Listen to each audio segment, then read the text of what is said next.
அப்புறம் என்ன ஈர வெங்காயத்துக்கு நீங்க வந்து சிங்க பெண் படை அந்த படை இந்த படையெல்லாம் எதுக்கு வச்சிருக்கீங்க? திருப்பி செருப்பு கலத்தை அடிச்சு விடுவாங்க போற போக்கில். அப்படிதான் நடக்கும். என்ன அண்ணாமலையே மாநில தலைவராக இருக்கிறதுல அந்த அம்மாவுக்கு என்ன பிரச்சனையே தெரியல. இன்னொரு தரப்பு என்ன சொல்லுன்னா, அது குறிப்பா கமலாலயத்துல இருந்தே ஒரு செய்தி என்ன வெளியே வருது அப்படின்னா, திமுகவினுடைய வெற்றி வந்து முஸ்லீம்கள் ஓட்டு போடாம திமுக ஒன்றும் வெற்றி பெறல அப்படின்னு சொல்லியிருக்காரு. அப்போ இதை மாதிரி இந்துக்களை எல்லா இடத்துலையும் இழிவுபடுத்தினா கிறிஸ்தவங்களும் முஸ்லீம்களும் ஓட்டு போடுவாங்க நினைச்சிட்டு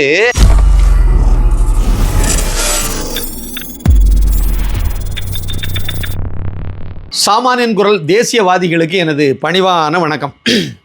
அதாவது வந்து நேற்று முன்தினத்திலிருந்தே கோவை வந்து பற்றி எரிஞ்சுக்கிட்டு இருக்கு. ஒரு 10 வயது மாணவியை வந்து ஒரு மாணவி 10 வயது தான், அவங்க 5ஆம் வகுப்பு படித்த மாணவி. அந்த மாணவியை 3 பேர் வந்து சிதைச்சி சின்ன பின்னமாக்கியிருக்காங்க, கொலையும் செய்திருக்காங்க. கற்பழித்து கொலை அப்படிங்கிறது தான் இதில் உண்மையாக இருக்கும். நான் வந்து அதை இப்போதைக்கு அதை இப்போ இன்னும் கொஞ்சம் டென்ஷன் கிரியேட் பண்ண வேண்டாம்னு நினச்சி அதை வந்து மறைக்கிறதுக்காக அந்த இதை சொல்லியிருப்பாங்க. வேறு என்ன பர்பஸ் இதில் இருக்க முடியும்? 3 பேர், அந்த பொண்ணுக்கு ஒருத்தர் வந்து நல்லா தெரிஞ்சவராக இருக்கார். அப்போ அவர் ஏதோ ஒரு காரணத்தை சொல்லி கூட்டிகிட்டு போய் ஆள் நடமாட்டம் இல்லாத குளத்தங்கரையில் போய் இருந்து பண்ணியிருக்காங்க அப்படின்னா, இல்லை வேறு ஒன்றும் பெரிய லாஜிக்கெல்லாம் இல்லை, ஒன்றும் கிடையாது. ஆனால் அது என்னுடைய கேள்வி என்ன, இதில் முக்கியமான விஷயம் என்னென்னா, இதில் வந்து நடவடிக்கைலாம் எடுத்துகிட்டு இருக்காங்க வழக்கம் போல். அது எல்லா ஆட்சியிலையுமே வந்து இந்த மாதிரி ஒரு சம்பவம் நடந்துச்சு அப்படின்னா உடனே அதுக்கு நடவடிக்கை எடுக்க தான் செய்வாங்க. அதில் வந்து அவங்க கட்சி சம்மந்தப்பட்ட ஆட்கள் இருந்தோன்னா நடவடிக்கை எடுக்க மாதிரி நாடகம் நடத்துவாங்க. இதுதான் திமுக காலத்தில் நம்ம பார்த்தோம். அதிமுகவும் சற்று ஏறக்குறைய இதே மாதிரி ட்ராக்கில் தான் பயணப்படுவாங்க. இவங்களுக்கு வந்து அதில் கட்சிக்காரன் அப்படி இப்படிலாம் இல்லை, ஒன்றும் இருக்க வாய்ப்பு இல்லை. அதனால் நடவடிக்கை இவங்க எடுக்கிறாங்கிறது எந்த மாற்றுக்கிறதும் கிடையாது. இதில் வந்து அந்த துறையினுடைய அமைச்சர், அதாவது மக்கள் நல்வாழ்வுத்துறை அமைச்சர் அருண் ராஜ் வந்து இதுக்கு ஒரு பேட்டி கொடுத்துருக்காரு. அதில் ஒரு பாயிண்ட் சொல்லியிருக்காரு, கொஞ்சம் யோசிக்க வேண்டியது. தவறு நடப்பதை யாராலும் தடுக்க முடியாது. அப்புறம் என்ன ஈர வெங்காயத்துக்கு நீங்கள் வந்து சிங்க பெண் படை அந்த படை இந்த படையெல்லாம் எதுக்கு வச்சுருக்கீங்க? தவறு நடக்கிறத யாராலையும் தடுக்க முடியாது. இதுக்கு ஒரு அமைச்சர் தேவையா? இந்த மாதிரி கூறுகட்டத்தனமாக அந்த வாய் கொழுப்பு எடுத்து பேசுகிறதுல தான் மா சுப்பிரமணியமே இதை மாதிரி தான் பேசிகிட்டு இருந்தார். இப்போ அவரே தோற்று போய் இப்போ கூம்புரை உட்கார வச்சுருக்கு அவரை. இதை மாதிரி தான் வருங்காலத்தில் உங்களுக்கும் இருக்கும். தவறு நடப்பதை யாராலும் தடுக்க முடியாது. நடவடிக்கை எடுக்கவில்லை என்றால் மட்டும் கேள்வி எழுப்புங்கள். இதுக்கு முன்னாடி எப்போ நடவடிக்கை எடுக்கலை? எந்த விஷயத்தில் நடவடிக்கை எடுக்கலை? ஸ்டெர்லைட் ஆலை விஷயத்தில் நடவடிக்கை எடுக்கலையா? இல்லைன்னா அந்த பெனிக்ஸு அந்த அவங்க அப்பாவும் பையனையும் வந்து சாத்தாங்குளத்துலையா அங்கே வந்து இந்த ரயில்வே ஸ்டேஷனில் வச்சு 2 பேரே கொன்னாங்களே, அதில் நடவடிக்கை எடுக்கலையா? எதில் நடவடிக்கை எடுக்கலை? இல்லைன்னா இந்த பொள்ளாச்சி பாலியல் விவகாரத்தில் நடவடிக்கை எடுக்கலையே? எல்லா இடத்துலையும் தான் நடவடிக்கை எடுக்க தானே செய்தாங்க. நடவடிக்கை எடுக்கலைன்னு எப்பவுமே இருக்க மாட்டாங்களே. நடவடிக்கை எடுப்பாங்க, சம்பிரதாயத்துக்காவது எடுப்பாங்க. அடுத்த பாயிண்ட், நடவடிக்கை எடுக்கவில்லை என்றால் மட்டும் கேள்வி எழுப்புங்கள். சிறுமியை கொன்றவர்கள் கைது செய்யப்பட்டுள்ளார்கள். வேறு என்ன வேண்டும் உங்களுக்கு? இது எவ்வளோ பெரிய ரவுடித்தனமான ஒரு கேள்வி பாருங்களேன். திமிரு பிடிச்ச கேள்வி இது. வேற என்னங்க வேணும் உங்களுக்கு அப்படின்னு சொன்ன மாதிரி இருக்குது. இவங்களை ஓட்டு போட்டு உட்கார வச்சு அமைச்சராகி விட்டா அவங்க மக்களை பார்த்து கேட்குறாங்க. இது வந்து சாதாரணமான வார்த்தைகள் கிடையாது. இந்த வார்த்தைகளெல்லாம் நீங்கள் வந்து புதுசுங்கிறனால பயன்படுத்துகிறதா நான் புரிஞ்சுக்கிறேன். ஆனால் இந்த வார்த்தையெல்லாம் அவசியம் தடுக்கணும். ஒவ்வொரு அமைச்சருமே தவிர்க்கணும். இது வந்து கட்டாயம் ஜனநாயகத்தில் இது ஏற்றுக்கொள்ளவே மாட்டாங்க. திருப்பி செருப்பு கலத்தை அடிச்சு விடுவாங்க போகிற போக்கில். எப்படி தான் நடக்கும் நம்ம. ஏன்னா அதை நோக்கி தானே நம்ம முன்னேறிட்டு இருக்கோம். அதனால் இந்த மாதிரி வார்த்தைகள்லாம் பேசிட்டு என்ன ரொம்ப நாள் வெளியே நடமாட முடியாது. மிகப்பெரிய தப்பு இது. இந்துடா படத்திற்கு உதவ QR கோடை பயன்படுத்திடுங்க. 2 ஜிபே நம்பர் இருக்குது, ஃபோன்பே நம்பரும் அதுதான். தாராளமாக அது மூலமாக நீங்கள் அனுப்பலாம். ஏதாவது உங்களுக்கு சிரமம் இருந்தால் அதுக்கு நீங்கள் கால் பண்ணி கேட்டுக்கலாம். இதுவரைக்கும் நீங்கள் இந்துடா படத்தை பார்க்கலன்னா அந்த லிங்கை கிளிக் பண்ணி தாராளமாக நீங்கள் பார்க்கணும், மற்றவங்களுக்கும் பகிரணும்னு நான் கேட்டுக்கிறேன். நன்றி, வணக்கம். இதில் என்னுடைய பார்வை ஒன்று இருக்குது. அதாவது இந்த மாதிரி இந்த சம்பவத்துக்கு 3 பேர் வந்து இந்த மாதிரி நடந்துட்டாங்க. ஒரு சின்ன உதாரணத்தை நான் மேற்கோள் காட்டினா சரியாக இருக்கும்னு நினைக்கிறேன். அதாவது திரு அண்ணாமலை IPS அவர்கள் ஒரு புக் எழுதியிருப்பாங்க. அந்த புக்கு வந்து அமேசானில் இப்பவும் கிடைக்கும். நீங்கள் பார்த்தீங்கன்னா எல்லாம் கிடைக்கும். பியாண்டு த காக்கி அப்படிங்கிறத, காக்கி சட்டைக்கு பின்னால் அப்படிங்கிற அர்த்தத்தில் இன்னும் கொஞ்சம் தலைப்பு பெருசாக இருக்கும். அந்த புக்கை வந்து நீங்கள் வந்து வாங்கி படித்து பார்த்தீங்கன்னா அதில் ஒரு விஷயம் வந்து ஒன்று இருக்கும். என்ன அப்படின்னா, ஒரு ஏழை ஒரு 11ஆம் வகுப்பு மாணவி ஸ்கூலுக்கு போச்சுது, வந்து டியூஷனுக்கு ஏதோ போயிட்டு இது வீட்டுக்கு வரல, நல்ல மழை, அதை வந்து கடத்திட்டு போய் கற்பழித்து கொலை பண்ணிட்டாங்க. இதே சம்பவம் மாதிரி தான். இது ஸ்கூல் பிள்ளை, 5ஆம் வகுப்பு பிள்ளை, இது 10 வயசு. அது வந்து 11ஆம் வகுப்பு பிள்ளை, 11ன்னு நினைக்கிறேன் அந்த மாணவி. இவர் வந்து SP மாவட்டத்தினுடைய காவல்துறை கண்காணிப்பாளர் திரு அண்ணாமலை IPS அந்த நேரத்தில். கர்நாடகா மாநிலம் இது. அந்த நேரம் வந்து இவர் உடனே இந்த இதை கேள்விப்பட்ட உடனே முழு பவரையும் இறக்கி அந்த அந்த அந்த பெண்ணை வந்து கொலை பண்ணாங்கள, கற்பழித்து அந்த அவங்களெல்லாம் சல்லடை போட்டு தூக்கி ஒரே சில மணி நேரத்தில் தூக்கிட்டு வந்து நொங்க எடுத்துட்டார்.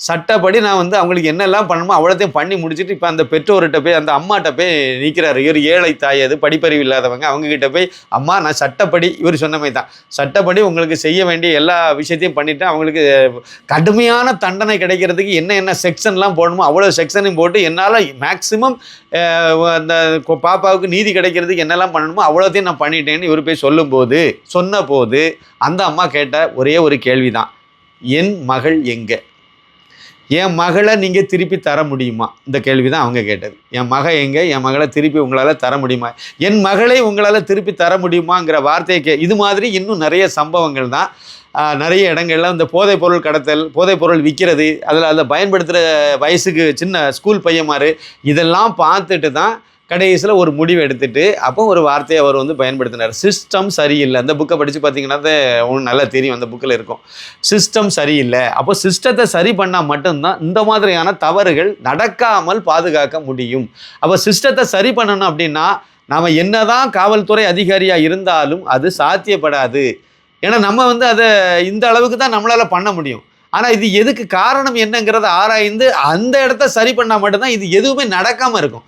எதிர்காலத்தில் நடக்காமல் இருக்கணும்னா அதை சரி பண்ணணும். அப்போ சிஸ்டத்தை சரி பண்ணால் மட்டும்தான் இது சரியாக வரும் அப்படிங்கிறத அவர் புரிஞ்சுக்கிட்டு அதுக்கு பிறகு தான் அவர் வந்து அந்த அதாவது அரசு ஊழியருங்கிற இடத்துல இருந்து வெளியே வந்து அப்புறம் வந்து அரசியலுக்கு வந்ததுக்கு அது ஒரு முக்கிய காரணமாக இருந்தது. இப்போ நம்ம அருண்ராஜ் சொல்கிறார் பார்த்தீங்களா, அமைச்சர் அருண்ராஜ் சொன்னார்ல, உங்களுக்கு இதுக்கு மேலே வேறு என்ன வேணும், நான் தான் எல்லாம் பண்ணிட்டோம்ல, போங்க இப்போவே வந்து ஒரு வாரம் ஆகலை, அதுக்கிடையில சொல்ல ஆரம்பிச்சிட்டார். இவரெல்லாம் வந்து ஒரு 6 மாதம் 1 வருஷம் கழிச்சா அந்த கலாநிதி மாறன் தயாநிதி மாறனுடைய தந்தையார் இருக்கா பார்த்தீங்களா, அவங்கெல்லாம் வந்து பிரபு வம்சத்துலேருந்து வந்தவங்க, முரசொலி மாறன். அவரை யாருமே பார்க்க முடியாது. ஆனால் மத்திய சென்னையில் அவரை தான் வெற்றி பெற வச்சுட்டே இருப்பாங்க தொடர்ந்து. இப்போ அவருக்கு மகனை வெற்றி பெற வச்சுட்டு இருக்காங்க. ஆனால் அந்த தொகுதியில் வந்து எம்பியாக அவங்க தான் வருவாங்க. ஆனால் அவங்கள யாரும் போய் கட்சிக்காரனே பார்க்க முடியாது. போ அப்படின்னு சொல்லிடுவாங்க. அந்த மாதிரி ஒரு மனநிலையில் தான் இப்போ நம்ம அருண்ராஜ் பேசுகிறத நம்ம எடுத்துக்க வேண்டியது இருக்குது. இதில் நான் சொல்ல வரக்கூடிய விஷயம் என்னென்னா, திரு அண்ணாமலை IPS அவர்கள் சொன்ன விஷயந்தான், சிஸ்டத்தை சரி பண்ணாமல் இதெல்லாம் தடுக்க முடியாது. சிஸ்டத்தை சரி பண்ணணும்னா என்ன செய்யணும், கஞ்சா விற்கிறத தடுக்கணும், சுத்தமாக இல்லாமல் ஆக்கணும். அதாவது 0 லெவலில் இனிமேல் அதை கொண்டு வரணும். தமிழகம் முழுக்கவே மெத்தபெட்டமின் விற்கிறவனை பிடிக்கணும், அதை கடத்துறவனை பிடிக்கணும், அவ்வளோ பேருக்கு கடுமையான நடவடிக்கை எடுக்கணும். நீங்கள் இதே நேரத்தில் இன்னைக்கு காலையில் பார்த்தீங்கன்னா பேப்பரில் ஒரு பத்திரிகையில் ஒரு செய்தி வந்திருக்கும், 800க்கும் மேற்பட்ட கஞ்சா வழக்கு சம்மந்தப்பட்டவங்க ரவுடிகள் இதெல்லாம் நாங்கள் அரெஸ்ட் பண்ணியிருக்கோம் அப்படின்னு சொல்லி காவல்துறையிலேருந்து ஒரு இதை வெளியிட்டிருப்பாங்க. இதை அப்படியே தூக்கி கோயம்புத்தூர் விஷயத்தில் லிங்க் பண்ணி பாருங்கள், உங்களுக்கு உண்மை என்னென்னு புரியும். இந்த மாதிரி சம்பவத்தில் ஈடுபட்ட அத்தனை பேரும் குடிகாரனாக இருக்கான். இதுக்கு முன்னாடி ஒரு சம்பவம் அதே கொங்கு மண்டலத்தில் நடந்துச்சு. இப்போ ஒரு 4 நாளைக்கு முன்னாடி, 4 நாள் 1 வாரத்துக்கு உள்ளால நடந்த விஷயந்தான் அதுவும். அது வந்து மாணவியை இதே மாதிரி பலாத்காரம் பண்ண விஷயந்தான்.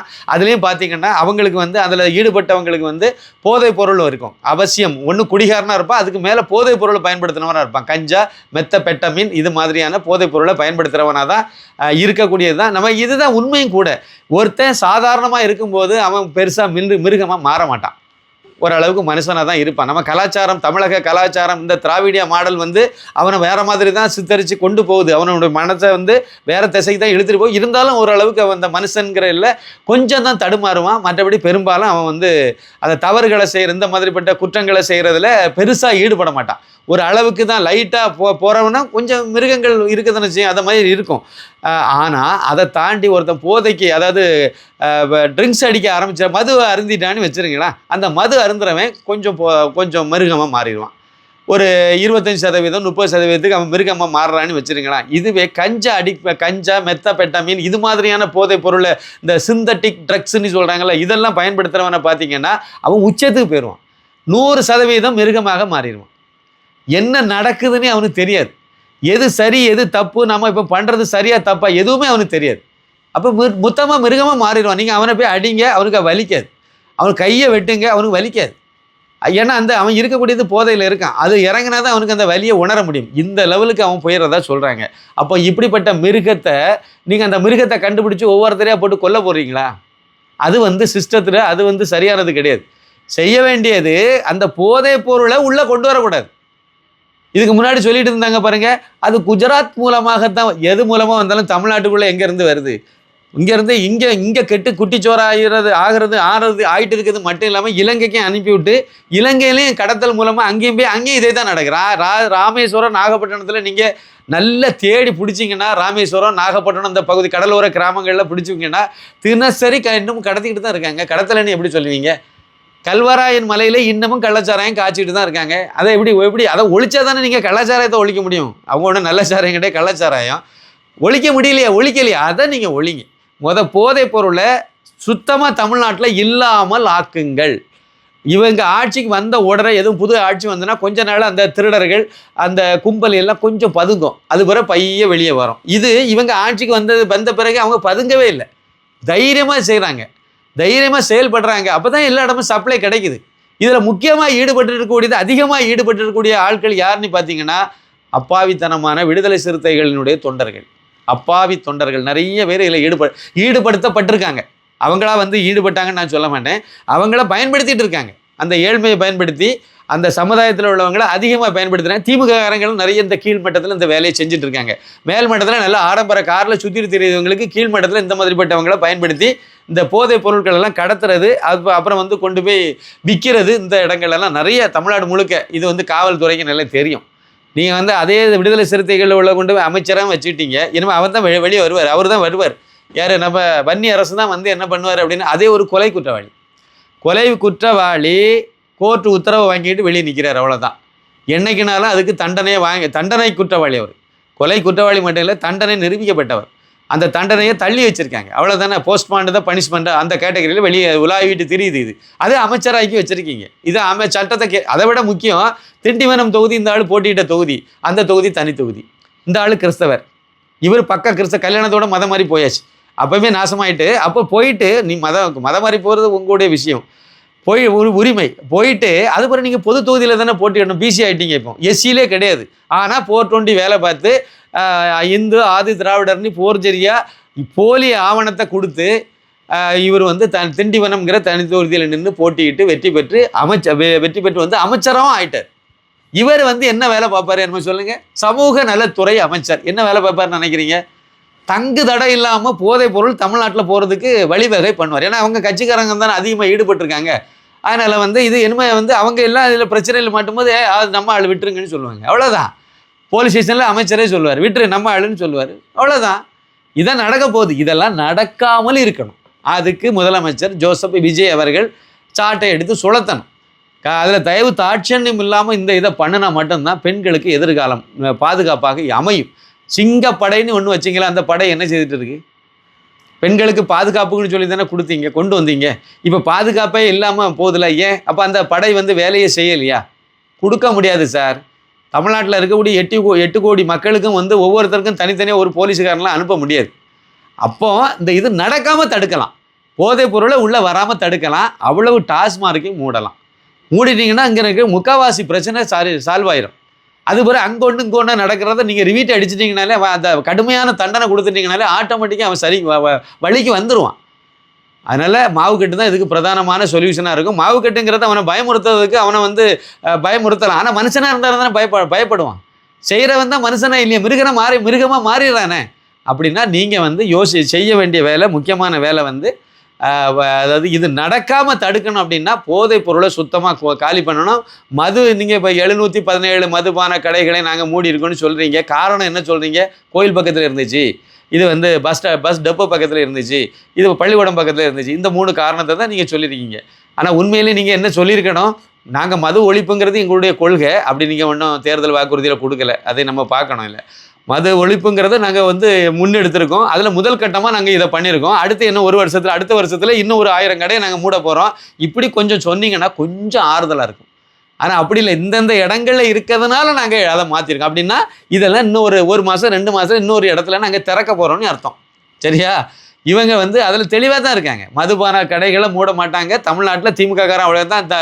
திமுக காங்கிரஸுக்காரங்க ஒரே ஒன்று மிடாசு மட்டும் சசிகலா அந்த அம்மாவுக்கு சொந்தக்காரங்க நடத்துகிறாங்கன்னு நினைக்கிறேன். மதுபான ஆலைகள் அதை மூட மாட்டாங்க. திமுககாரனுக்கு இதை மூடினீங்கனாலே திமுக செத்து போயிடும். நிதி அங்கே தான்.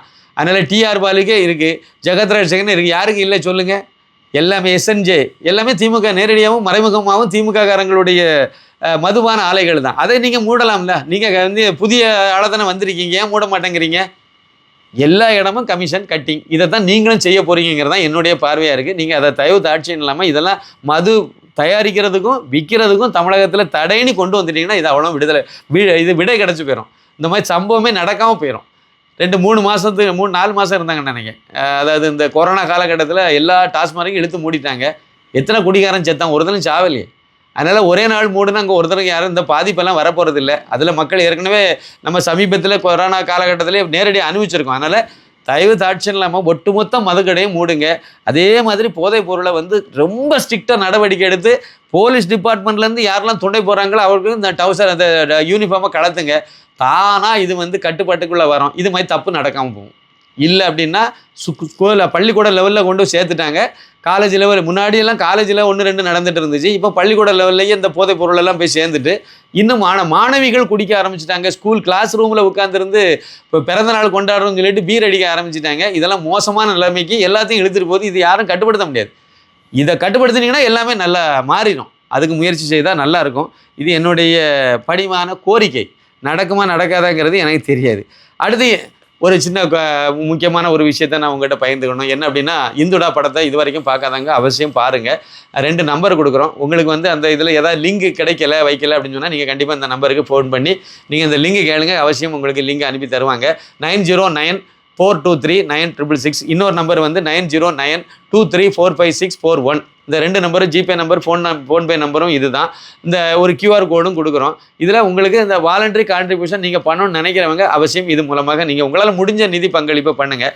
இப்போ வந்து 2 நாளைக்கு முன்னாடி ஒரு பெரியவங்க ஒருத்தங்க வந்து ஒரு ஐயா வந்து என்ன பண்ணார், ஒரு 5001 ரூபாய் அனுப்பி விட்டுருந்தாங்க. அனுப்பி விட்டுட்டு தகவல் என்ன தெரிவிச்சிருந்தாங்கன்னா, படம் என்ன நான் பார்க்கல, பார்த்துக்கிட்டு நான் உங்களுக்கு பேசுகிறேன், தகவல் சொல்கிறேன் அப்படின்ட்டு சொல்லியிருந்தாங்க. அமெரிக்காவில் இருக்காங்கன்னு நினைக்கிறேன் இப்போதைக்கு. சென்னை வாசி தான். அப்போ திருப்பி 2வது படத்தை பார்த்துட்டு இன்னைக்கு காலையில் பார்க்கும்போது அவங்க வந்து படம் அதுக்கு முன்னாடி 5001 அனுப்பிட்டாங்க. இன்னைக்கு பார்க்கும்போது திருப்பி 20,001 அனுப்பியிருக்காங்க. ஒரு பெரிய விமர்சனம் ஒன்று படத்தை கொடுத்துருக்காங்க. மிகப்பெரிய சேவை பண்ணியிருக்கோம் அப்படின்னு சொல்லிட்டு நம்மளை நிறைய பாராட்டியிருக்காங்க, நிறைய வாழ்த்தியிருக்காங்க.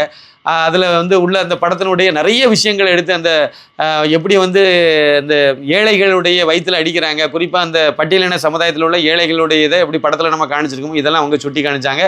இன்னும் பாரதியாருடைய பாடலை சுட்டி காணிச்சிருந்தாங்க. இந்த மாதிரி விமர்சனம்லாம் பண்ணியிருந்தாங்க. இது மாதிரி கிட்டத்தட்ட இது இன்னைக்கு காலையில் உள்ள நிலவரப்படி 20,50,000 தாண்டி நமக்கு வந்து இந்த வாலண்டரி கான்ட்ரிபியூஷன் வந்திருக்கு. இதுக்கு வந்து பங்களித்த அனைத்து நல்ல உள்ளங்களுக்கும், அந்த பணத்தை அனுப்பின அனைவருக்கும் எல்லோருக்குமே என்னுடைய இதயபூர்வமான நன்றியை நான் வந்து இந்த இடத்துல சமர்ப்பிக்கிறேன். இன்னும் படம் பார்க்காதவங்க அவசியம் பாருங்கள். நம்ம இதில் ஏற்கனவே இதை பற்றி நான் சொல்லியிருக்கேன். அவசியம் பார்க்கணுங்கிறது தான். அது ஒரு சின்ன அளவிலாவது ஒரு விழிப்புணர்வை ஏற்படுத்தணுங்கிற ஒரு முயற்சி தான் இது.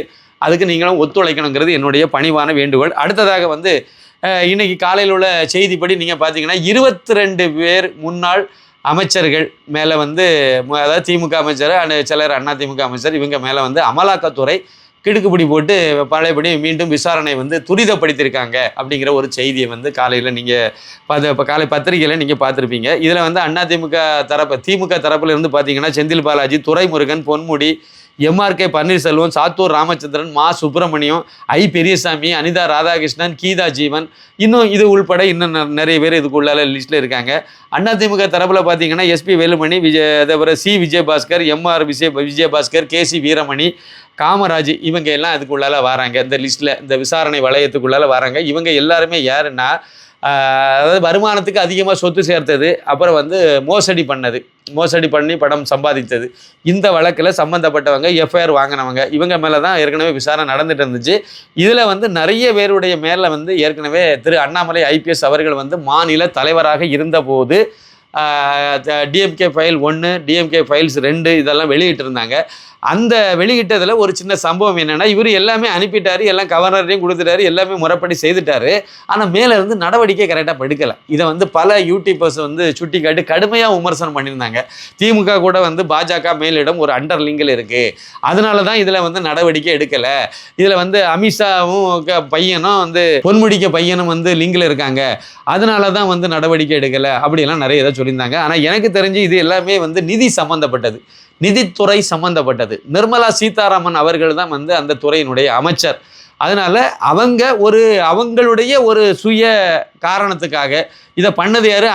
அண்ணாமலை சொல்லி நம்ம என்ன பண்ணுறோம், அண்ணாமலை வந்து இதை வந்து நடவடிக்கை எடுத்து இதுக்கு மேலே மேற்கொண்டு அதிகமாக நடவடிக்கை எடுக்க முன் வந்தோம் அப்படின்னா அது கண்டிப்பாக அண்ணாமலைக்கு நல்ல பேர் கிடைக்கும். அண்ணாமலையே மாநில தலைவராக இருக்கிறதுல அந்த அம்மாவுக்கு என்ன பிரச்சனையே தெரியல. அது வந்து இங்கே வந்து ஏதோ ஒரு வார்டில் நின்று வெற்றி பெற்றால் கூட சந்தோஷப்படுவோம் நம்ம. அது செய்யலை. ஏன் இந்த குறுக்கு வேலை பார்த்தீங்கன்னு எனக்கு தெரியல. அதாவது நிர்மலா சீதாராமன் தான் இதுக்கு பின்புலமாக இருந்து அதனால தான் அவங்க வந்து இதெல்லாம் கொஞ்சம் கிடப்பில் போட்டிருக்காங்க அப்படிங்கிறத கொஞ்சம் நல்ல விஷயம் உள்ளவங்க எல்லாருமே இதை புரிஞ்சுக்குவாங்க. நிறைய பேர் இதுக்கு தெரியும், இது ஒன்றும் ரகசியம்லாம் கிடையாது. இந்த நடவடிக்கை இப்போ ஆரம்பிச்சிருக்காங்க.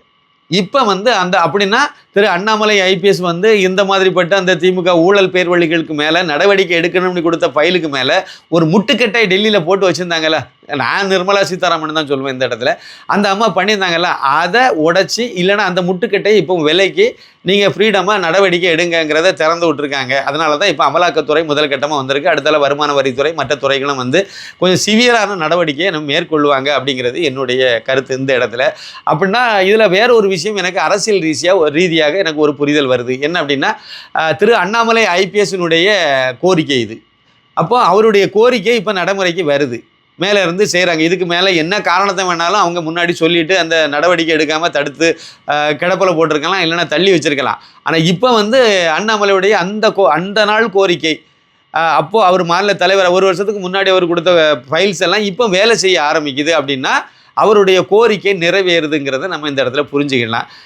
இதுக்கு இடையில வந்து ஏன் அப்படி சொல்கிறேன் அப்படின்னா, அப்போ மறுபடியும் அவர் மாநில தலைவராக வர்றதுக்கு தயாராகிட்டு இருக்கு, களம் வந்து தயாராகுது, கட்சி தயாராகிட்டு இருக்குங்கிறத நம்ம இந்த இடத்துல நான் புரிஞ்சுக்கிட்டேன். என்னுடைய பார்வை தான், என்னோட சின்ன அறிவில் தெரிஞ்சது தான் நான் இதை சொல்கிறேன்.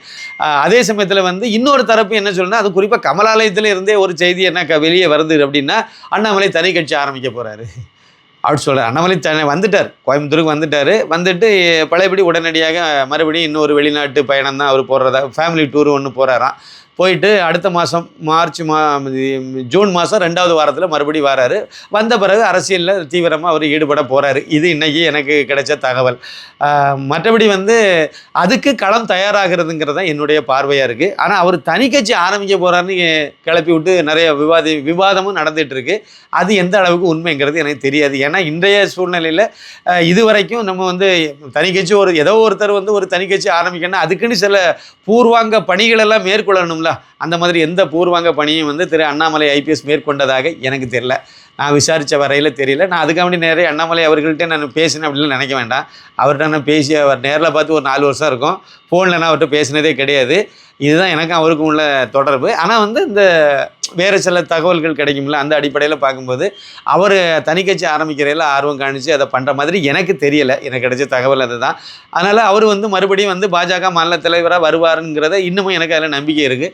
அப்படி அவரை பயன்படுத்தணுங்கிறதுல பாஜக மேலிடமும் முடிவு பண்ணியிருக்காங்க அப்படிங்கிற மாதிரி தான் எனக்கு புரியுது. அதனால தான் இந்த நடவடிக்கையெல்லாம் மேற்கொள்கிற மாதிரி தெரியுது. இதே மாதிரி அவருக்கு கட்சியில் வந்து அவருக்குடைய இது முழு சுதந்திரமாக விடணும்னு எதிர்பார்த்து சில கோரிக்கைகள் வச்சிருப்பார். கண்டிப்பாக அந்த கோரிக்கையும் அவங்க ஏற்றிருப்பாங்கன்னு நினைக்கிறேன். அதனால் அதை நோக்கி அது பயணப்படுற மாதிரி என்னுடைய கருத்து இது எனக்கு தோணுது. நான் அதை உங்ககிட்ட பகிர்ந்துக்கிட்டேன். அதில் கொஞ்சம் பொறுத்திருக்கலாம், ஒரு 15 நாள் நம்ம பொறுத்திருந்தோம் அப்படின்னா திரு அண்ணாமலை ஐபிஎஸ் மறுபடி தமிழகம் திரும்பின உடனே இந்த வெளிநாட்டு பயணத்தெல்லாம் முடிச்சுட்டு வந்த உடனே அடுத்த கட்டமாக இது நகர்வு இருக்கும்னு நான் நம்புகிறேன். இதில் வந்து இன்னும் ஒரு சின்ன தகவலை நான் வந்து பகிர்ந்துக்கணும் உங்கள்கிட்ட. அதாவது திரு அமீர்னு ஒருத்தர் இருக்கார் பார்த்தீங்களா, இந்த ஆடு வந்து விருப்பப்பட்டுச்சுன்னா அது கூட உடலுறவு வச்சுக்கலான்னு ஒரு பெரிய விஞ்ஞான தத்துவத்தை வந்து சொன்னார் பார்த்தீங்களா, டிவியில் உட்காந்து பேசினார் பார்த்தீங்களா, இயக்குனர் அமீர். அவர் தான் வந்து ஒரு கருத்தை வந்து பதிவு பண்ணியிருக்காரு. எப்படின்னா, இந்து அறநிலைத்துறையில் வந்து அமைச்சராக வச்சது ஒரு பிராமணனை வச்சுக்கிட்டீங்க, அது வந்து ஒரு பட்டியலினத்தில் உள்ளவங்களை நீங்கள் வச்சுருந்தீங்கன்னா அது வந்து இந்தியாவுக்கே வந்து முன் உதாரணமாக இருந்திருக்கும் அப்படின்னு சொல்லி ஒரு திருவாய் மலர்ந்து ஒரு பெரிய தத்துவத்தை வந்து அவர் வந்து சொல்லியிருக்காரு. நான் வந்து என்ன சொல்கிறேன்னா, இவருடைய மகளுக்கு கல்யாணம் வந்து 2024 ஜூன் மாதம் 23ஆம் தேதி நடந்தது. அந்த பொண்ணுக்கு பேர் வந்து இவருடைய மகளுக்கு பேர் வந்து அனி நிஷா. அந்த கல்யாணத்துக்கு போனவங்க யாராவது இந்த பொண்ணுக்கு முகத்தை பார்த்தீங்களா? ஆண்கள் குறிப்பாக பார்த்தீங்களா? சரி, இந்த இவருக்கு மகளுக்கு தானே கல்யாணம், அதுக்கு ரிசப்ஷன்லாம் சென்னையில் வச்சாங்கல்ல, அதுக்கு போனவங்க நிறைய பேர் போய் கலந்துக்கிட்டாங்க. அந்த விழாவுக்கு போனவங்க யாருக்காவது இந்த பொண்ணுடைய முகத்தை காணிச்சாங்களா? பார்க்கல. ஆனால் அந்த பொண்ணுடைய மணமகனாக வரக்கூடியவனை காணிச்சாங்க, அந்த அவருடைய முகத்தை தான் காணிச்சாங்க. கரெக்டா? இவ்வளோதான். இதை அந்த மணமகனையும் மணமகளையும் பக்கத்தில் நிற்க வச்சு மூஞ்சியை திறந்து எல்லாத்துக்கும் காணிச்சிருந்தீங்கன்னா இந்தியாவுக்கு இல்லை உலகத்துக்கே முன்னுதாரணமாக அமைஞ்சிருக்குமே.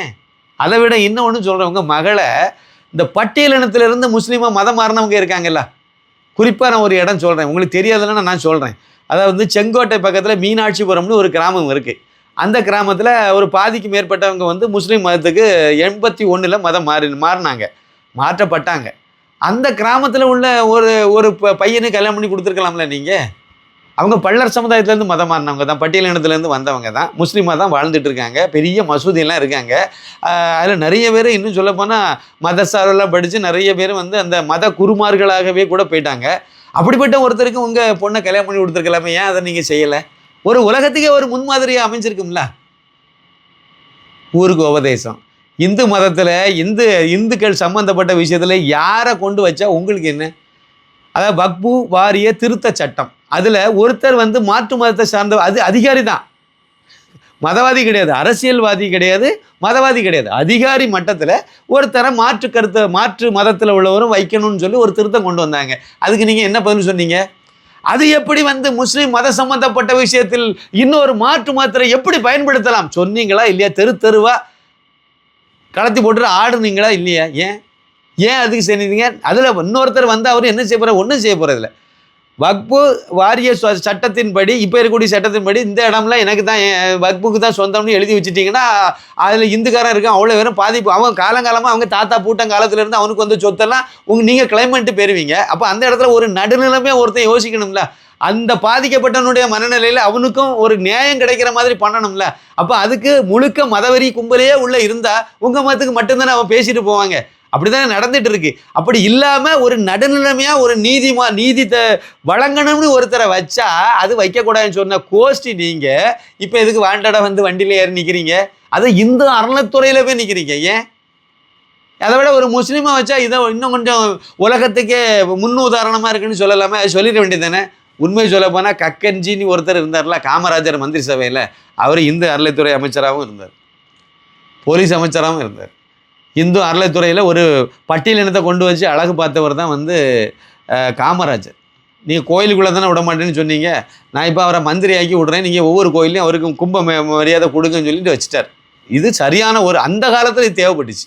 ஏன்னா இந்திய கோயிலில் ஆலய பிரவேசமே நடத்த வேண்டிய நேரமாக இருந்ததுனால அதை தொடர்ந்து வச்சனால இதை பண்ணார். அதே மாதிரி செல்வி ஜெயலலிதா அவர்கள் தனபால் அவர்களை வந்து சபாநாயகர் ஆக்குனாங்க. எதுக்கு ஆக்குனாங்க? அவருக்கு வீட்டில் விருந்துக்கு அதிமுகவினுடைய மூத்த தலைவர் கொங்கு மண்டலத்தை அவங்க வீட்டில் போய் சாப்பிடலை. இதை போய் அந்த அம்மாட்ட போய் எடுத்துகிட்டு போய் அவங்க கவனத்துக்கு கொண்டு போயிருக்காங்க. அம்மா எங்கள் வீட்டில் நான் விருந்தெல்லாம் வச்சா இவங்கெல்லாம் வந்து சாப்பிட மாட்டாங்க, அமைச்சர் பெருமக்கள்லாம் வரமாட்டாங்க, சாப்பிட மாட்டாங்க, வருவாங்க ஆனால் வீட்டில் உட்காந்து சாப்பிட மாட்டாங்க என் வீட்டு சாப்பாட்டை, அதனால அப்படின்னு சொல்லிட்டு அவர் வந்து ரொம்ப வருத்தத்தில் மனம் உடஞ்சி போய் அந்த அம்மாட்ட இதை பகிர்ந்தவொன்னே, அப்படியா அப்போ நீங்கள் வந்து சோறு சமைச்சு கொடுத்தா அதை உங்கள் வீட்டில் விருந்து வச்சிங்கன்னா வச்சு எலெக்ஷன் நேரத்தில் நடந்ததுன்னு சொன்னாங்க. வச்சா நீங்கள் இவங்கெல்லாம் சாப்பிட மாட்டாங்க, ஜாதி ரீதியாக இருக்காங்க, அப்படி தானே? நான் உட்பட அத்தனை பேரும் நீங்கள் வரும்போது எழுந்துட்டு நிற்கிற மாதிரி நான் பண்ணுறேன்னு சொல்லி தான் சபாநாயகராக கொண்டு போய் சட்டசபையில் உட்கார வச்சாங்க. கடைசி வரைக்கும் அந்த மனிதர் வந்து சபைக்கு இந்த அம்மாவும் சேர்ந்தே எழுப்பி நின்னாங்க அவர் வரும்போதெல்லாம். அந்த அளவுக்கு ஒரு அழகு பார்த்தாங்கன்னா இது ஒரு பெரிய ஒரு புரட்சிகரமாக, அதனால தான் புரட்சி தலைவின்னு சொல்கிறாங்க, ஒரு நடவடிக்கைன்னு சொல்லலாம். இதெல்லாம் செய்யலாம். இதை நீங்கள் பண்ண வேண்டியது தானே. குறைந்தபட்சம் உங்கள் படத்தில் காணிக்கலாம்ல. இதை மாதிரி பட்டியலின சமுதாயத்தில் உள்ளவங்களை வந்து கல்யாணம் பண்ணி காணிங்க நீங்கள். அதை செய்யுங்க ராஜா. அதை விட்டுட்டு இந்த ஜெய், யுவன் சங்கர் ராஜா, அப்புறம் வந்து மோனிகா, இந்த மாதிரி எல்லாத்தையும் மதத்துக்கு பின்புலமாக இருந்து நல்லா இயங்கிட்டு இருக்கீங்களா, இதை விட்டுக்கிட்டு எல்லாரும் மதமென பிரிந்தது போதும்னு சொல்லி போங்க. அதாவது எல்லா வகையிலையும் நீங்கள் மத ரீதியாக தான் யோசிப்பீங்கன்னா இந்துக்காரனும் என்னமோ மத ரீதியாக யோசிப்பான். இந்துக்களுக்கு விழிப்புணர்வு வந்துகிட்டே இருக்குது. நீங்கள் இந்த மதவெறி பிடிச்சி இந்த மாதிரி அலைஞ்சிங்கன்னா சீக்கிரம் அழிஞ்சு நாசமாக போயிடுவீங்க. இன்னும் 2 பேர் இதுக்கு துணைக்கு வந்திருக்காங்க, அதையும் சொல்லிடுறேன். முஸ்லீம் லீக் கட்சியினுடைய இந்த தமிழகத்தினுடைய தலைவராக இருக்கக்கூடிய காதர் மொய்தீன் வந்து அவர் ஒன்று சொல்லியிருக்கார். என்ன சொல்லியிருக்காருன்னா, அது வந்து திமுகவினுடைய வெற்றி வந்து முஸ்லீம்கள் ஓட்டு போடாமல் திமுக ஒன்றும் வெற்றி பெறலை அப்படின்னு சொல்லியிருக்கார். முஸ்லீம் லீக் கட்சியை நான் பல தடவை சொல்லியிருக்கேன், இந்தியாவை 2ஆக கூறு போட்ட கட்சி அது முகமது அலி ஜின்னா ஆரம்பித்தது. அவங்க வேலையை முடிச்சுட்டு போனோன்னா சுதந்திரத்துக்கு பிறகு இவங்க ஒன்று ஆரம்பித்து இந்தியாவை மறுபடியும் ஒருக்கா கூறு போடுறதுக்காக அலையுது இந்த கும்பல். இதுதான் உண்மையான விஷயம். கேரளாவில் இன்னும் பாருங்கள் 5 அமைச்சர் நினைக்கிறேன். இவங்கெல்லாம் வந்து அங்கே போய் என்ன வேலையை பார்ப்பாங்கன்னு நினைக்கிறீங்க? அமைச்சராக 5 பேர் இருக்காங்க முஸ்லீம்கள். அதாவது எனக்கு ஒரு விஷயம் புரியலை சார். முஸ்லீமாக இருந்தால் அந்த இதில் முஸ்லீம் லீக்கில் இருந்து இல்லைனா முஸ்லீமாக ஒரு அமைச்சர் ஆகிட்டார், எம்எல்ஏ ஆகிட்டார்னா அவர் முஸ்லீம்களுக்கு மட்டும்தான் வேலை பார்க்கணும்னு நினைக்கிறார். அவர் இந்துக்களுக்கு அமைச்சருங்கிறதே மறந்துடுறாரு. அவருக்கு இந்துக்காரன் சேர்ந்து தான் ஓட்டு போட்டாங்கிறதே மறந்துட்டார். இப்போ இந்த ஆள் என்ன சொல்கிறாரு, திமுகவுக்கு ஓட்டு போட்டது முஸ்லீம்கள் எல்லாம் ஓட்டு போட்டேன்னு சொல்ல உண்மையும் கூட. மசூதியிலேருந்து சொல்லி வச்சு 80% ஓட்டு இந்த திமுக கூட்டணிக்கு முஸ்லீம்கள் ஓட்டு விழுந்திருக்கு. மசூதியில் சொல்லி ஓட்டு போட சொல்கிறது தப்பா சரியா? மத நிறுவனங்களில் மத ஸ்தலங்களில் மத ஆன்மீகத்தை பரப்புறதை விட்டுக்கிட்டு அரசியலை பண்ணினீங்கன்னா இது சரியா? நீங்கள் நேற்று வரைக்கும் திமுகவை ஆதரிச்சிங்க, இன்றைக்கி நீங்கள் விஜய் பக்கம் போய் நிற்கிறீங்க, நாளைக்கு யார் பக்கம் போய் நிற்பீங்க? மேற்கு வங்காளத்தில் இதே கதை நான் மேற்கு வங்காளத்தில் உதாரணமாக வச்சு சொல்லியிருக்கேன். ஒரு காலகட்டம் வரைக்கும் இந்த முஸ்லீம் கும்பல் எல்லாமே, இந்த மதவெறி கும்பல் எல்லாமே அப்பாவி முஸ்லீம்களையும் சேர்த்து காங்கிரஸுக்கு ஓட்டு போட வச்சுட்டு இருந்துச்சு. அப்புறம் அத்தனையும் சேர்ந்து அப்படியே கம்யூனிஸ்ட் பக்கம் போய் அப்புறம் ஒரு 25 வருஷம் கம்யூனிஸ்ட்டுக்கே வந்து ஓட்டு போட்டுட்டு இருந்தாங்க. அதுக்கு பிறகு அதில் இருந்து அப்படியே ஒரு நாள் வந்து நேரே மம்தா பானர்ஜி பக்கம் போய் மம்தா பானர்ஜிக்கு ஒரு 15 வருஷம் ஓட்டு போட்டுட்டு இருந்தாங்க. இப்போ என்னுடைய கேள்வி என்ன தெரியுமா? இவங்களை நம்பி இவங்களுடைய இதுக்காக களம் இறங்கினா காங்கிரஸ் எந்த காயலங்கடையில் இருக்குது. இவங்களுக்காக குரல் கொடுத்து இவங்க தான் எங்களுக்கு முக்கியம்னு சொல்லிட்டு இந்துக்களை பகைச்ச கம்யூனிஸ்ட் இன்னைக்கு காயலங்கடையில் போய் கிடக்கு. மேற்கு வங்காளத்தில், இந்தியா முழுக்கவே காயலங்கடையில் தான் கிடக்குது. அதே மாதிரி இந்த மக்களுக்காக மட்டுமே நடந்த மம்தா பானர்ஜி இப்போ எங்கே இருக்காங்க? சொந்த தொகுதியிலே தோற்று போய் கிடக்கு அந்த அம்மா. தமிழகத்தில் இவங்களுக்காக ஒவ்வொரு திருமண விழாவிலெல்லாம் போய் இந்துக்களை கேவலப்படுத்தி இழிவுபடுத்தி பேசினார் மு.க. ஸ்டாலின். ரம்ஜான் கஞ்சி குடிக்க போன இடத்துல மு. கருணாநிதி அவர்கள் வந்து எங்களுடைய மதத்திலும் ஏகாதசி வெள்ளிக்கிழமை விரதங்கள் வருகின்றன, அன்றுதான் நான் வயறார சாப்பிடுவேன் அப்படி சொல்லி அங்கே இந்து மதத்தை கிண்டல் பண்ணி கொச்சைப்படுத்தி அதுக்கு ஒருபடி மேலே இன்றைக்கு நான் உண்மையிலே விரதம் இருந்து வந்திருக்கேன், ஊத்துங்க கஞ்சின்னு வாங்கி குடித்தாள். இதே மாதிரி வந்து கிறிஸ்மஸ் விழாவில் போய் நின்றுட்டு இந்து என்றால் திருடனி திருவாய் மொழிஞ்சார் திரு கருணாநிதி. 2002 இருக்கும் வருஷம், இல்லை 3 இருக்கும். எக்மோரில் தான் நடந்துச்சு அந்த விழா. இப்படி தினத்தந்தி பக்கத்தில் இருக்கக்கூடிய காம்பவுண்டில், அதாவது ரோட்டுக்கு இந்த பக்கம் இருக்கக்கூடிய சர்ச்சு காம்பவுண்டில். அப்போ இதை மாதிரி இந்துக்களை எல்லா இடத்துலையும் இழிவுபடுத்தினா கிறிஸ்தவங்களும் முஸ்லீம்களும் ஓட்டு போடுவாங்க நினச்சிட்டு அவங்களெல்லாம் இப்படி பண்ணின திமுக இன்னைக்கு எங்கே நிற்கிது? சந்தில் தெருவில் நிற்கிதா இல்லையா? இனிமே வந்து இந்த கிறிஸ்தவங்க ஓட்டும் கிடைக்காது, முஸ்லீம் ஓட்டும் கிடைக்காது. இப்போ இது வரைக்கும் கிடைச்சது, இனிமேல் கிடைக்காது. அப்படி தானே போட மாட்டாங்க. அவங்க வந்து பாஜக கூட கூட்டணி வைக்கணும்னு அவசியம் இல்லை, அவங்க தனியார் நிலையிலே போட மாட்டாங்க. அப்படின்னா இந்த மத வெறியர்கள் எல்லாம் எதை அடிப்படையாக வச்சுருக்காங்க? அவங்களுக்கு என்னைக்கு வரைக்கும் தேவைப்படுதோ அது வரைக்கும் அவங்களை பயன்படுத்திக்குவாங்க. அரசியல் கட்சிகளை என்றைக்கு அவங்களுடைய தேவை முடிஞ்சு இன்னொருத்தன் வந்துட்டான்னு தோணுச்சதோ அப்படியே பெட்டி படுக்கையெல்லாம் தூக்கிட்டு அந்த பக்கமாக போயிடுவாங்க. உங்களை அம்போனி விட்டுட்டு போயிடுவாங்க. திமுகவுக்கு இது பாடம் கற்றுக்கிட்டா நல்லது. திமுக இதில் மிகப்பெரிய பாடத்தை கற்றுக்கணும். அவங்க மனுஷனாக எல்லாத்தையும் நடத்தியிருக்கணும். இந்து கிறிஸ்டின் முஸ்லீம்னு பாகுபாடு இல்லாமல் எல்லாத்தையும் சமமாக நடத்தியிருக்கணும். இந்துக்களை இழிவுபடுத்துறதே ஒரு கொள்கையை வச்சதுனால உங்களுக்கு என்ன நன்மை கிடைச்சிது? ஆட்சி போச்சுது, அது மட்டுமா போச்சுது. இப்போ உங்கள் கூட இருந்த இவங்களும் போயிட்டாங்க. போயிட்டு என்ன சொல்கிறாங்க? முஸ்லீம் ஓட்டுனால தான் திமுக வெற்றி பெற்றுன்னு சொல்லிட்டு போயிட்டு இருக்காங்க. அப்போ இந்துக்கள் ஓட்டுனால தாவேக்கா வெற்றி பெற்றுச்சு. உண்மைதான் அது. ஏன்னா அது 80% முஸ்லீம்களை அவங்களுக்கு ஓட்டு போடல, இவங்களுக்கும் தெரியும், எல்லாத்துக்கும் உலகத்துக்கு தெரியும். கிறிஸ்தவங்கள்லேயும் வந்து ஒரு 60-70%, அங்கேயும் 80% அளவுக்கு வந்து திமுக கூட்டணி தான் ஓட்டு போட்டிருக்காங்க. இல்லைன்னா கன்னியாகுமரி மாவட்டத்தில் எப்படி சார் 5 இடத்துல வந்து திமுக கூட்டணி வெற்றி பெறும் சொல்லுங்கள்? அங்கே கிறிஸ்டின்ஸு பாதிக்கு மேலே இருக்குன்னு அவங்களே பறைசாட்டிட்டாங்க. அந்த மாவட்டத்தில் 6 எம்எல்ஏக்கு 5 எம்எல்ஏ வந்து திமுக கூட்டணிக்கு தான் வெற்றி பெற்றிருக்கு. அப்படின்னா அதுக்கு என்ன காரணம்? முழுக்க மதம் சார்ந்து ஓட்டு போட்டிருக்காங்க. அப்படின்னு விஜய்க்கு ஓட்டு போடலைங்கிறது தான் எல்லாம் முக்கியமாக இருக்குது. கொஞ்சம் பேர் இளைஞர்கள் போட்டிருக்காங்களே ஒழிய பாக்கி உள்ளவெல்லாம் இந்துக்காரன் தான் போட்டிருக்கான். மாற்றம் வேணும்னு சொல்லிட்டு ஓட்டு போட்டுட்டு இப்போ ஏமாற்றத்தை அடைஞ்சு நிற்கிறான். அது ஒரு பக்கம் இருக்கட்டும். இவங்களுடைய மதவாதிகள் மத வெறியர்களுடைய கதைக்கு வாங்க. அப்போது இதில் இப்போ இனிமேல் நாங்கள் மசூதிலையும் சர்ச்சிலையும் சொல்லி எல்லாரும் விஜய் பக்கம் ஓட்டு போடுங்கன்னு சொல்ல போகிறோங்கிறத இப்போவுமே இவங்க சொல்கிறாங்க. அப்படி தானே? அடுத்து இன்னொருத்தர் அவர் தான் வந்து, அதாவது அல் உம்மா பயங்கரவாதி ஒரு கட்சி ஒரு அமைப்பு உருவாச்சு பார்த்தீங்களா? அந்த அமைப்புக்கு அல் உம்மாங்கிற பேரை கொடுத்ததே ஜவாஹிருல்லா தான். அவர் மனிதநேய மக்கள் கட்சின்னு வச்சுருக்கார். அதாவது கோயம்புத்தூர் குண்டு வெடிப்புக்கு காரணமாக இருந்த அந்த அல் உம்மாங்கிற அந்த அமைப்புக்கு அல் உம்மாங்கிற பெயரை காயின் பண்ணி கொடுத்ததே வந்து ஜவாஹிருல்லா. பெரிய ஃப்ராடு இந்த ஆள். வெளிநாட்டிலேருந்து சட்டத்துக்கு புறம்பா பணத்தை கொண்டு வந்த கேஸ் இன்னமும் இழுத்துட்டு கிடக்கு. இவர் இப்போ ஒரு வார்த்தை சொல்கிறார், நாங்கள் வந்து எங்கள் சுய சின்னத்தில் நிற்கலை, தனி சின்னத்தில் நிற்காமல் திமுகவினுடைய உதயசூரியன் சின்னத்தில் நின்னதுனால பாதிப்புக்குள்ளாயிட்டோம், இனிமேல் நாங்கள் அப்படியெல்லாம் நிற்க மாட்டோம், ஏன்னா இப்போ நாங்கள் அங்கேருந்து இங்கே வந்தால் ஒரு அமைச்சர் கிடச்சிருக்கு, அது அப்போ போயிட்டு அப்படின்னு சொல்லிட்டு இவர் வந்து சொல்கிறார். திமுககாரங்க என்ன சொல்கிறாங்கன்னா, ஒன்றும் கெட்டு போகல ராஜா, உன் பதவியை ராஜினாமா பண்ணிடு, தேர்தலை சந்தித்து மக்கள்கிட்ட நீ வெற்றி பெற்று நீ பழையபடி போ அப்படிங்கிற மாதிரி சொல்கிறாங்க. இதெல்லாம் கேலி கூத்தான விஷயமா இருக்குது. மத வெறியினுடைய உச்சமாக நம்ம இருக்கோம். இதேமாதிரி தமிமுன் அன்சாரியே இந்த கேட்டகரி தான், இன்னும் வாயை திறந்து பேசலை, இன்னும் பேசும்போது அதை நம்ம சொல்லுவோம். அப்போ இவங்க எல்லாருமே வந்து ஒரு மத ரீதியாக தான் நாங்கள் சிந்திப்போம். அமீர் எடுத்தால் அமீரை வந்து அதாவது இயக்குநர்கள் சங்க தலைவராக வச்சுருந்தோம். அதே மாதிரி வந்து பெப்சினுடைய திரையுலகத்தில் பெப்சிங்கிற அமைப்புக்கு தலைவராலாம் இருந்தார். அப்போ அதில் இருக்கக்கூடிய 85% இந்துக்காரன் தானே. 85% பேர் இந்துக்காரனாக இருந்து ஒன்றை வந்து ஒரு முஸ்லீம்னு நினச்சா வச்சாங்க. நீ ஒரு இயக்குனராக தானே ஒன்றை பார்த்தாங்க, எல்லாரும் இயக்குனராக தானே பார்த்தோம். ஆனால் நீ வந்து முஸ்லீமாக தானே, முஸ்லீம் மத வெறியனாக தானே எல்லாம் ஒவ்வொரு சின்ன சின்ன விஷயத்துலையும் அப்படி தானே பார்த்துட்டு இருக்கீங்க. இது எவ்வளோ பெரிய அயோக்கியத்தனம். இந்த அயோக்கியத்தனம் இன்னமும் நீடிக்கணும்னு நீங்கள் நினைக்கிறீங்க. நீங்கள் நல்லா நினைங்க. ஆனால் இந்துக்கள் மத்தியில் கொஞ்சம் விழிப்புணர்வு வந்துக்கிட்டே இருக்குது. இந்த தேர்தலையே வந்து விஜய்க்கு இப்போ நிகராக இல்லைனா மாற்றாக அண்ணாமலை வந்திருக்க வேண்டிய இடம், அவர் வந்து ஒரு முதலமைச்சர் வேட்பாளராக அறிவிக்கப்பட்டிருந்தால் விஜய் இப்போ வந்திருக்க மாட்டார் அநேகமாக. அதை நோக்கி தான் பயணப்பட்டுச்சு. ஏன்னா இந்துக்களுடைய அந்த இது வந்து விழிப்புணர்வு வந்து கொஞ்சம் அதிகமாகிருக்கு, ஓட்டு வங்கி உருவாயிட்டு அது கொஞ்சம் அதிகமாயிட்டு. அதனால் வரக்கூடிய தேர்தல்கள்லாம் இது வேறு மாதிரி தான் இருக்கும். இதை நீங்கள் வந்து புரிஞ்சுக்கிற மாதிரி சொல்லணும் அப்படின்னா, இந்த திண்டிவனம் தனி தொகுதியிலேருந்து இந்த வன்னி அரசுன்னு ஒருத்தர் வெற்றி பெற்று இப்போ அமைச்சரெல்லாம் வந்திருக்காருல, அவர் கிறிஸ்தவர் தானே. அவர் பாருங்கள், நேர திருமாவளவன் வீட்டுக்கு போய் அவங்க அம்மா கையினால் எனக்கு பூசுங்க அப்படின்னு சொல்லிட்டு விபூதியை பூசிட்டு, ஏன்னா இப்போ பிரச்சனை உருவாகுது. இந்த ஆள் கிறிஸ்தவர் அப்படிங்கிறது அப்பட்டமாக வெளியே வருது. இப்போ அது சிக்கிடக்கூடாதுங்கிறனால நானும் இந்துக்காரன் தானே காணிக்கிறதுக்காக அவர் இப்போ களத்தில் இறங்கி இந்த மாதிரி ஒரு நாடகத்தை பண்ணுறாங்க. இது எலெக்ஷன் முடிஞ்ச பிறகு பண்ண வேண்டிய அவசியம் இல்லை. பண்ணுறாங்கன்னா இந்துக்களுடைய ஓட்டு வங்கி உருவாகிட்டு, இந்துக்களுடைய ஒற்றுமை அதிகமாகிட்டு, இனிமேல் ஏமாற்ற முடியாது, சிக்கல்கள் நிறைய வருதுங்கிறத அவங்க புரிஞ்சுக்கிட்டாங்க.